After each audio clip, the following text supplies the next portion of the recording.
Well, thank you, Mateo, so much for being here, Please. and thank you all. My name is Andrea. I'm content manager at South Summit. Mateo, it's officially you've been on the 3 stages here at Yes. South Summit Korea. You've been in Arena. All of them. I saw you from Innovation. Yes. How's been the experience so far? Amazing. I'm so happy to be supporting first edition of the summit here in Korea. I also had the honor of being in Porto Alegre and Madrid. So yeah, really happy to keep supporting this amazing revolution that South Summit is. So yeah, really happy and amazed by all the stands, all the content, speakers, really good. Now you definitely go all year round with us. So thank you so much. So for everyone who doesn't know, Mateo is a tech entrepreneur from Buenos Aires, Argentina. He is the founder and CEO of Asteroid Technologies, what we will talk much later. And something that I find amazing is that you are redefining the global standard for accessibility, but the software you offer is free. So we definitely want to know the secret for that. And something, you also were a robotic champion when you were 17. So please, can you tell us more about the current projects that you are, what excites you more? I know that you closed a very important deal very recently. Yep, absolutely. Well, first of all, thank you all. Truly glad to be here again. Yeah, so Asteroid is a technology company that, as you were saying, we develop software for communication disabled people. We do it for free for the final user. But at the same time, we are trying to create a new global standard on communication accessibility on site, you know? Because think about this, if you are opening a restaurant, for example, and you want it to be accessible, you want it to be accessible for people on a wheelchair, right? Well, you kind of know what to do, right? You know, you have to put a ramp, you have to do a bigger door, you have to have a bathroom on the first floor, or an elevator, etc. You know what to do. If you want to make it accessible for a person who's blind, well, you kind of know that you can use different tools, etc. If you want to make your restaurant accessible for someone with a cerebral palsy, or with deafness, or with ALS, how do you do it? There's not a straight answer to that. Well, we work on answering that question. So how do we give companies, governments, small businesses a quick tool to become accessible to a huge chunk of the population that is usually left behind? And I'm saying huge because it's actually huge. So globally, you have more than 550 million communication disabled people. So it's huge, huge. At the same time, we work on trying to change or break the culture of always associating social impact or accessibility with a non-profit, with not making money, right? We work to show that being accessible is not only a social impact matter, it's not only a cultural impact, not only a reputational impact, but it's also a business impact, right? Think of it this way. If I have my restaurant that I had before, if my restaurant is not accessible for 600 million people, it's not only a culture problem nor a reputation problem, it's also a business problem. There's millions of people that I cannot sell to. So that is a problem. So we work on this double kind of thing, right? We develop the software for free for the disabled people to use, no charge, no ads, no nothing. Then we charge companies with a monthly subscription fee to become accessible to those populations, thus giving a better experience to the final user through our software and through our clients' services. So they can go to a bank and have their account open properly, or go to a restaurant and eat comfortably, etc., etc. With that revenue, we sustain our project, keep it free. It's easy to say it now. It sounds easy right now, but the idea started in 2016, 8 years ago, almost 8 years ago. We never had any investors, as you were mentioning, up until 2 months ago that we closed our first major investment, huge deal with Globant. Those of you that are not from Latin America or Spain will maybe not know who they are, but Globant is a huge, one of the biggest unicorns of Latin America. 33,000 employees, 30 countries they operate in. Software development company, consultant, well, etc. It's a huge company. It's important. Yeah. Important. And they decided to invest on Asteroid. Given the growth it's been having, it's economically healthy company after all those years, organically, as I was saying, with no investors. And yeah, great things are coming, focusing on Europe. We're growing in Latin America, USA, and other places, but big things are coming in Europe because next year the European Accessibility Act comes into rule, which is going to force many industries to invest in solutions like ours. Yeah. So it's a big opportunity to go win the European Union's that's markets. Great, and congratulations. And something that I really like from what you say is that you are not trying to change the person, but society is the one that needs to change, or you're giving these tools, and it's also a mindset. And when it comes to scalability, because right now we're an emerging market, and you also come from Argentina, what are the biggest challenges you found when scaling Háblalo or Asteroid? That is a good one. In Argentina, you face many challenges. Well, everywhere. If you want to create a startup, you face quite a few challenges. It's quite a difficult. I was just mentioning before that we try and showcase or highlight entrepreneurship as a really fancy, cool thing that you just build a company, become a millionaire, and have a yacht. And it happens to some people, but that's not the common story of most of us. I don't have a yacht yet. But thing is, when you look at it from a Latin American perspective, or from a, we could say, emerging market, global south, whatever it is we want to name it, but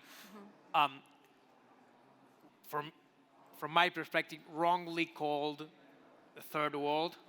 Yeah. But you face way more challenges with things that maybe from a different perspective you don't even imagine, right? We were just talking a few minutes ago about Argentina is well known for many things, but one of the bad things is inflation, right? Yeah. We had a 200% inflation the last 12 months. So that's a huge challenge. How do you pay salaries in that economy? That's a huge challenge. It's really difficult to find investment funds that are willing to invest in things as specific as ours in Latin America. You face lots of let me picture this with an example. The first time I went to give a kind of a lecture in the United States in high school, I was talking about Háblalo, and I was mentioning that our software doesn't need any internet connection to work. Oh, wow. Right? And I remember it was so funny. A guy who was, I don't know, 15, 16, just raised his hand and said, why would you want it to be, why would you put so much effort on it being offline if everyone has an internet connection? Yeah. And I started laughing, and I went, yeah, no. Actually, no. So yeah, where I come from, Latin America, not the poorest, but it's the most unequal place on earth, right? So you have lots of inequality, lots of different contrasts. It's really, really amazing. I love where I come from, but it's quite challenging. But also you can look at it from the other way, like glass half full, you know? Exactly.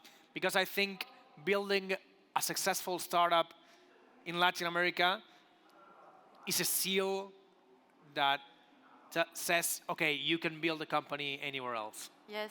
Because if you made it work in this place, you can make it work anywhere. Yes, no, I'm from Peru, actually, and I relate a lot with everything you're saying, because in Peru we also have a very kind of early market when it comes to VC and gaining funds. And we were mentioning the other day here at one of the networks that most of the startups that start in Latin America, they have a social purpose, but it's very hard for them to stay long term. So how did you manage this ambition and vision, especially you had for Háblalo, with the practical realities of starting a business? that is a good one too. Um, I think we had an advantage, which at the same time was a disadvantage, of being so particularly focused on one specific kind or a spectrum of disabilities. Because, as you were saying, right, you are from Peru, you know this, but we tend to start in Latin America social companies because we are always close to social Yes. difficulties of lots of people around us. So it's kind of common. But how do you sustain that over time? That was our main challenge because, as I was saying, we didn't find any investors. We didn't want to charge the user because in our particular segment, I think no one should have to pay to communicate.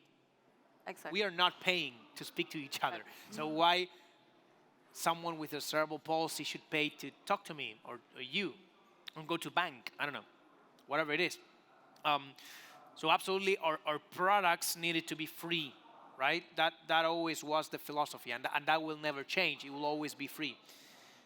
But at the same time, we needed a model to sustain ourselves, but again, not depending on donations, like an NGO, with all due respect to NGOs, of course, but I didn't want our project to depend on donations for two things, mainly because I didn't want it to have this, to be limited to be depending on what people donate to our project, right? So that puts a limit on your growth.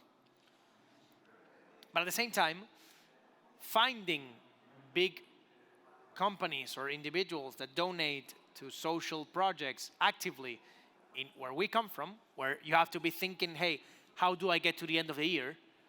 It's really hard. So we couldn't just stay put and wait for money to come.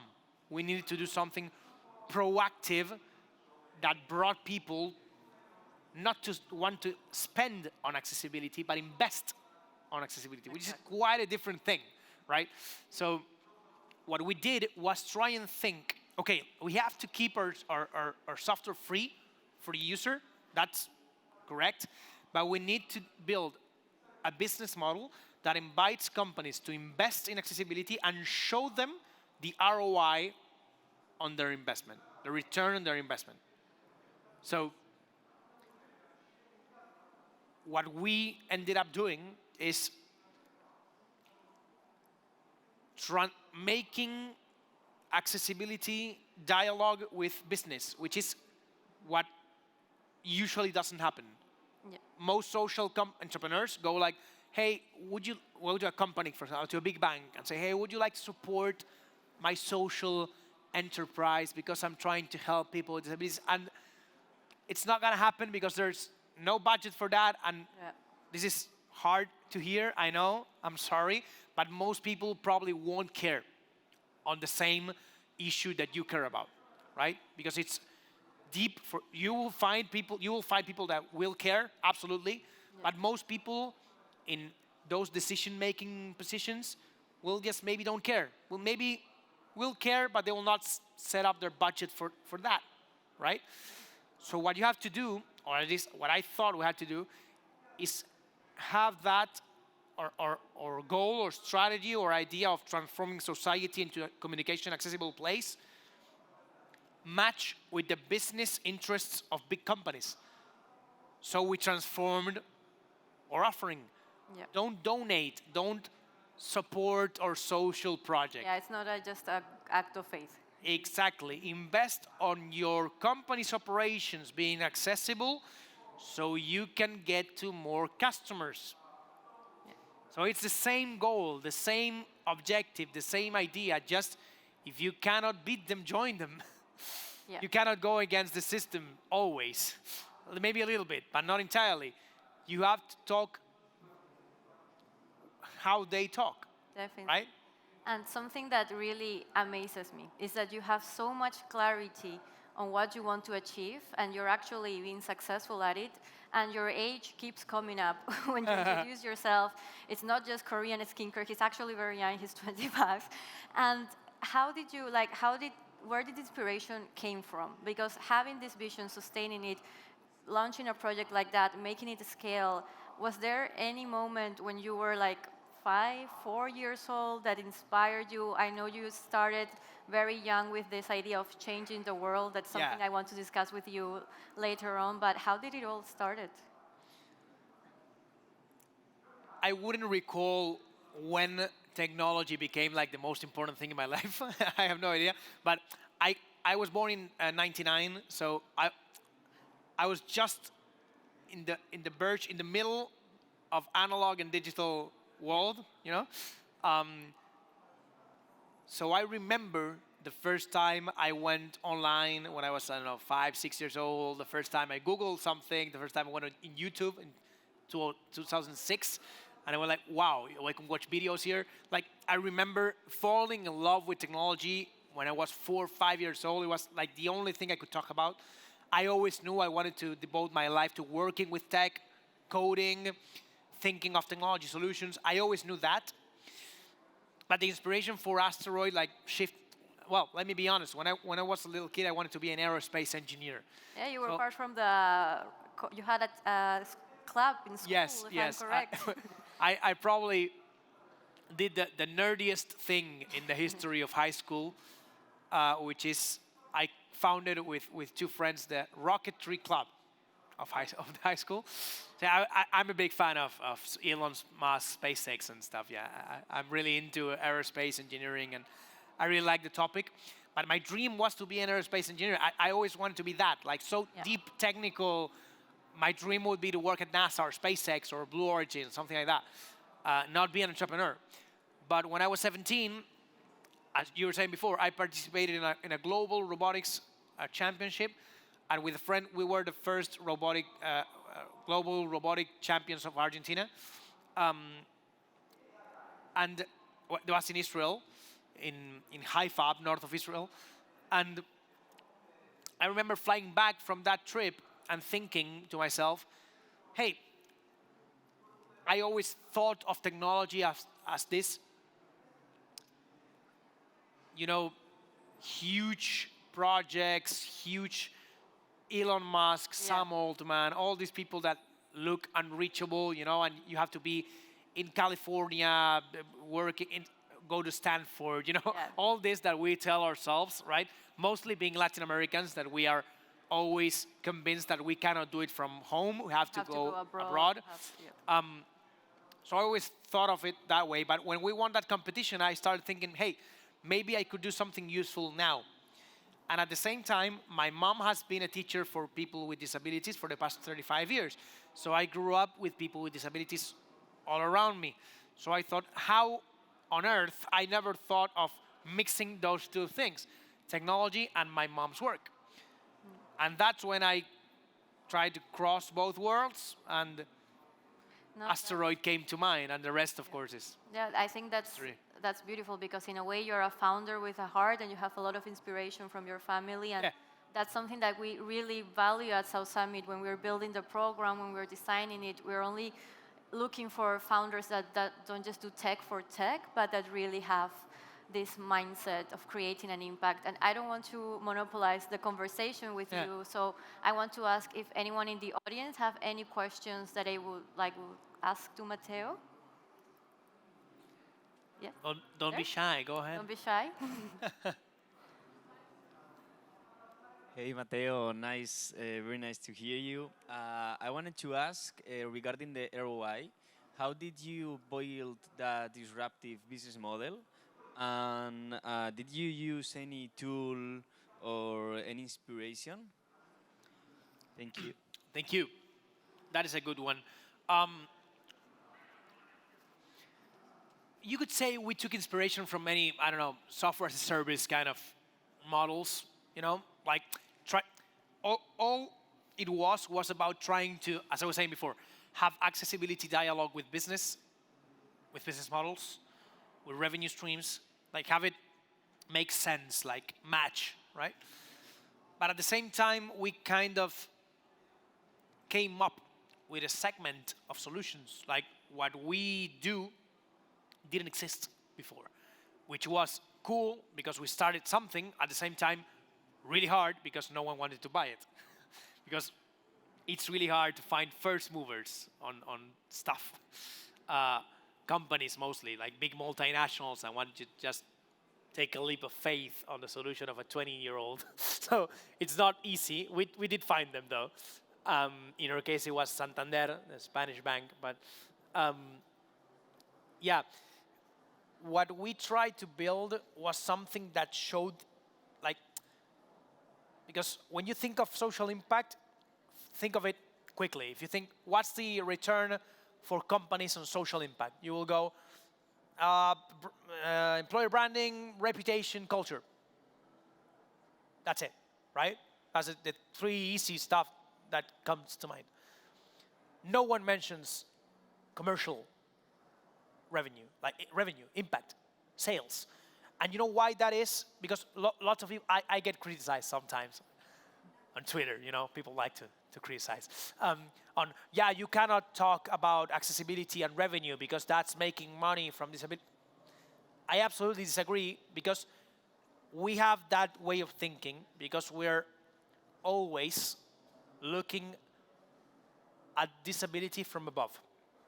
As we have to do a favor to the poor disabled people, you know? Like, oh, poor guy, we have to make an effort and donate. Like, as if it was just a charity act, right? And that's not true. Like, a person with a disability is a person. They have a particular property that is a disability, but it's a person with an income, with an outcome, that needs a bank account, that needs to go to burger place and buy a burger with fries, I don't know. Like, it's a person. And they have an income, and they have to spend their money to live in society. And that they don't do that, it's a huge, huge issue. Like, I don't remember the particular, I have them on Argentina, but I remember the particular statistics globally. But if you look at the math of how much of the global GDP is lost because people with disabilities just don't participate on the economy, it's huge. It's huge.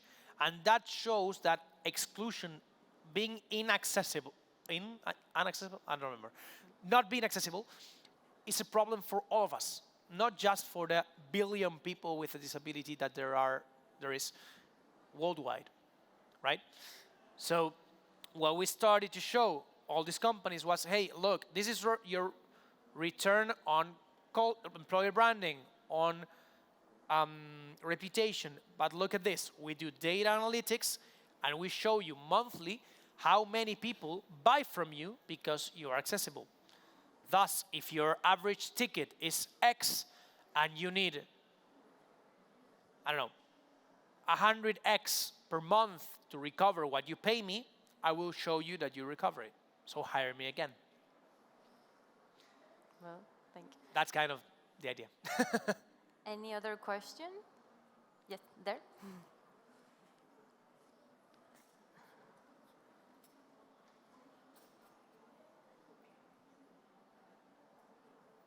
It's me again.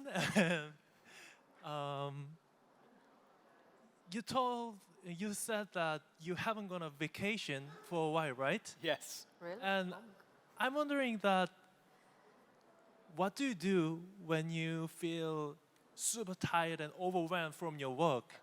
I mean, do you take rest or something? Because I mean, every time I try to rest, Yeah. it feels like You're losing time. yeah, I'm Yes. losing so much time, and I get so anxious. What if I lose so much time Yeah. resting, my business or something, my project gone completely wrong? Yeah.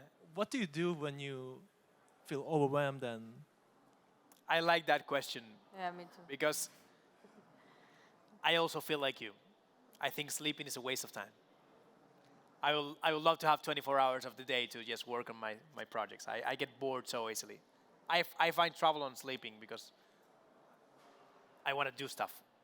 At the same time, that is fun to say. It's not true. We have to sleep because no one functions without sleeping, right? But I think it's an interesting topic, I said this for the ones of you that were not on the previous panel. I said this before, that I'm sometimes so excited on what I'm doing that I just don't find the time to rest on the I don't remember when the last time, I think it was 16, the last time I took a vacation without my computer, right, to work or answer emails. Which you open a door to an interesting topic, which is entrepreneurship is amazing because you do what you love and you pursue your dreams and you're always working. But at the same time, it's not always talked, at least that much. What's the impact on your personal, like on the founder's health, Because I'm like you. Like I am bored. I don't want to sleep. I just want to be working all day. That's my best thing to do. But I recognize that it's not only unhealthy, but it's not strategic. Because it works. You're 21, right? I'm 25. So it works now. But lots of people have been telling me, like, yeah, wait 10 more years. It's not going to work anymore. Right? So and it's coming back at you. So I don't believe in any of this, like, I have to wake up at 5 a.m. and meditate and run 20 kilometers. You have to find your way of disconnecting, doing something else, relaxing, because at the same time, that's why I'm saying it's a strategic, because it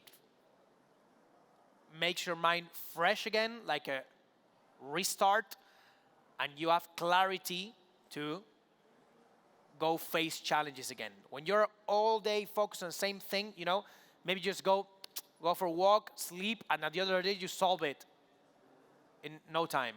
Because you have to be strategic on because being an entrepreneur takes all of you. It's a full life job. You don't have Saturdays, you don't have holidays, you don't have nothing. You have to work all the time. And you're working here all the time. People your friends might see you having a beer on a Saturday, but you are thinking, how the hell do I close this client? Like, all the time. It just never goes away. Never. It's just a voice in your head that's always telling you, hey, you have to work. Which is amazing, because that drives you forward, right? But you don't have to make that be the entirety of your day, because it's not strategic, as I'm saying. You will feel unwell, and that makes you not be as good as you can be at work. So I'm not the best example at this, but I'm trying. You have to eat healthy, you have to exercise, you have to disconnect, because maybe you can do a huge sprint and make great successes, but it's not going to last 20 years. You cannot drive a car at 200 kilometers an hour for 10 days. It's not going to be... First, you're going to run out of fuel, but if you had infinite fuel, you're going to destroy the engine anyway. So that's the same with us.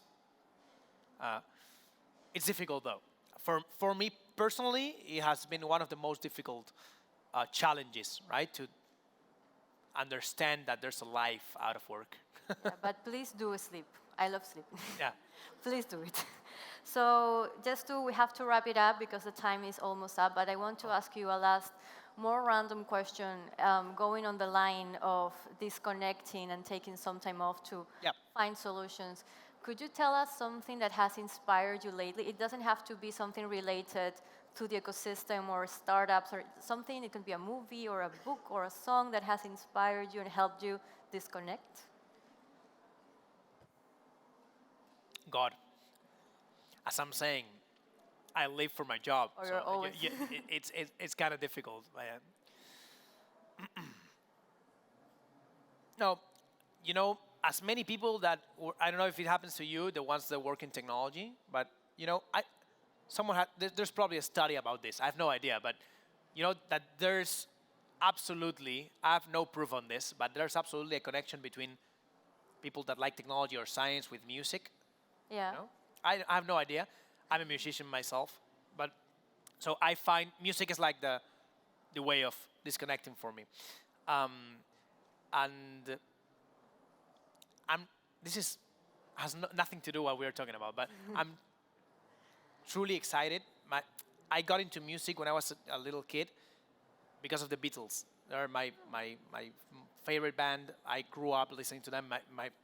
My father's favorite band. And this year is the only year I remember that I'm so excited for something that is not job related. That is Paul McCartney is coming to Argentina. Well, that's good. So I'm just. Well, that's something. To I'm look so forward happy to. of just. No, I'm sure we have. I'm waiting. I'm counting every single day until it's not this Sunday, the other one. So it's really close.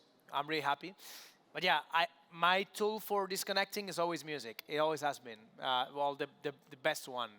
I have to make it be exercise because it's starting to. Well, that's amazing. My dad is a big fan too. And well, thank you everybody for joining this session. Thanks, And guys. thank Mateo for joining us in this Q&A. Please, thank you. It was great. And Thank you. yeah, that's a wrap. Thank you.